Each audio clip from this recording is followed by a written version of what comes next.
and one that is drawing many of you here tonight, is the beginning of our consideration of 2020 election candidates.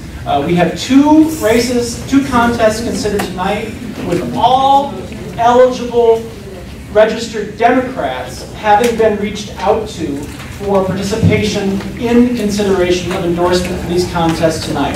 Only registered Democrats are eligible for consideration for our club's endorsement for positions, even for nonpartisan offices. The first contest to be considered tonight is the Council District 10 open seat.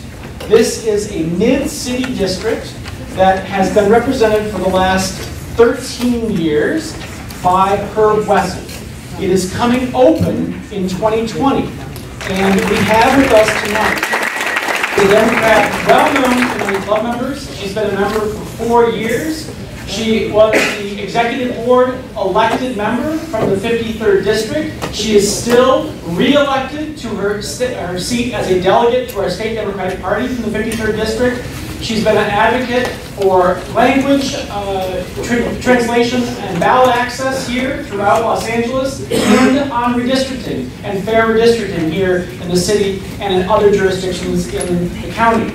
I hope we give a warm welcome to a candidate now seeking the seat of the 10th District again, now in 2020, Grace Yu.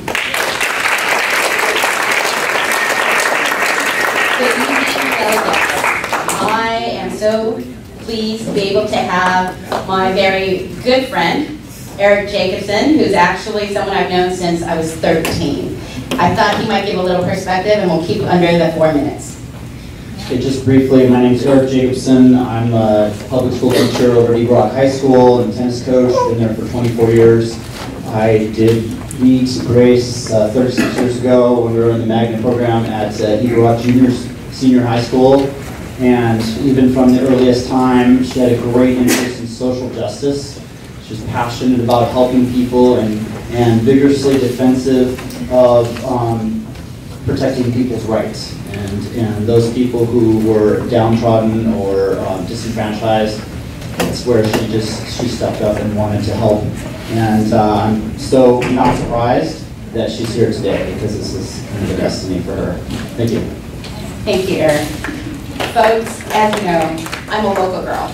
My family immigrated to the U.S. when I was 3 from South Korea, but I did K through 12 LAUSD, and I'm proud to say that the schooling was awesome, but teacher to student ratio was probably around 30 to 1, not 40 to 1. And I've been fighting with the teachers since 1989's walkout, as well as the recent 2019 walkout.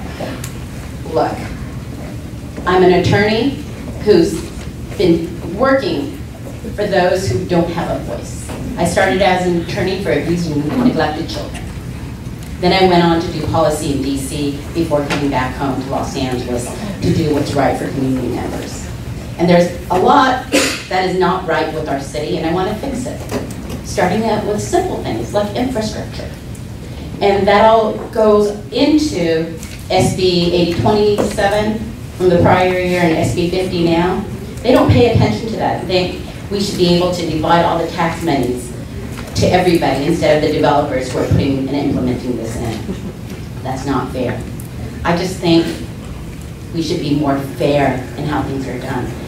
Here we are as a city. I've had to sue them 3 times for violations of CEQA, for violations of, let me tell you about the tree, because I think you want to know about that. United Neighborhoods for Los Angeles brought a lawsuit against the city because they were going and just chopping down trees as a standard operating procedure.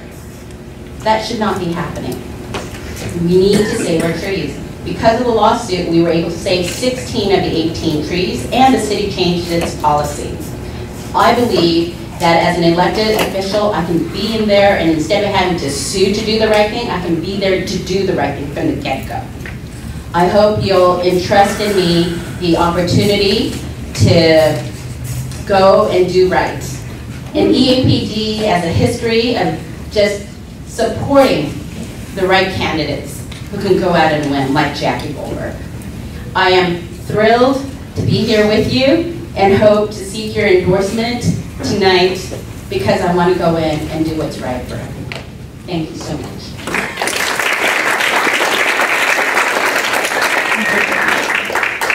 Like our Vasquez, are you refusing donations from developers and other corporate entities? I don't think I need to worry about corporate developers giving me money. I'd actually sue to support the little guy. So I'd be really surprised if they gave me one, but I don't think I'd be accepting it. So thank you. Yes, Paula. Hi, Grace. So as an attorney, I have a friend that is an attorney who works with the Addiction Defense Network. I'm sure you're familiar with that. Absolutely. We were having a conversation, and he said, just on his own data that he's compiled, most of the evictions that are happening in the city, 90% minimum are people of color being evicted. I'm not surprised. Because 90%. what happens is you go pick on the most vulnerable. And the most vulnerable are usually people who are immigrants, who have less education, who don't understand the system, and they're scared of standing up for their rights. So when you have someone like me in their understanding, where institutionally we have some wrongs, like the fact that the LA County voter registration sends in-language ballots 2 or 3 days after they send all the English ballots. There's no reason for this. And in addition to that, about approximately, because this is just his data, right, it's not hard data, additionally, about 75% of those evictions are no-fault evictions. So I don't know if people understand like what that means, but basically it means you didn't do anything to get thrown out. They just want you out so they could, rent the place for more, sell building, whatever. Right. So would you consider, I don't even know if it's legal, It is legal. like some type of moratorium on no-fault evictions in the interim because of the crisis that we're in? Like, people shouldn't get thrown out just for no reason.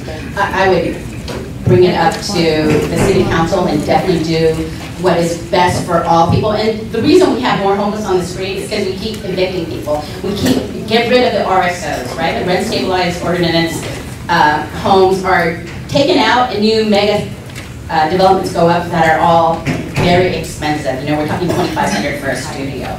This is not right. So the Los Angeles City Council currently has 15 seats. It's had 15 seats since 1925, when the population was about 1.4 million, somewhere in that neighborhood. And so currently, the 15 people on the City Council represent about 250,000 people apiece. Whereas in New York, you've got 51 who are representing a city of 8 million people, leading to about 160,000 per, right? I'm not 100% sure what the mechanism is to expand the City Council, but it seems to me that it would actually solve a lot of other problems like the constant gerrymandering and these weird districts that look like elephants. Well, what would your position be towards expanding the district? I would be very happy to have better representation, which would mean you'd have smaller units. And so, yes, I would be in support of increasing the 15 city council members to a larger number. Thank you. Thank you. Right. Thank you.